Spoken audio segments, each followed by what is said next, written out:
रयते मधुनी नव्या युगाचा माणूस आता घडतो आहे.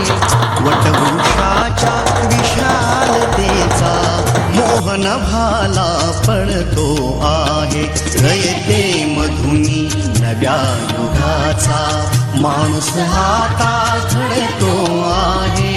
वटवृक्षाच्या विशालतेचा मोहन भाला पडतो आहे. रयते मधुनी नव्या युगाचा.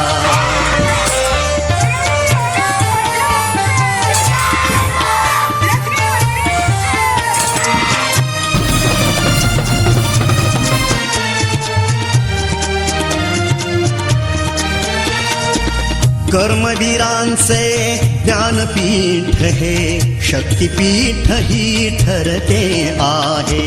शाहू फुल्यांचे समानतेचे तत्व मानसी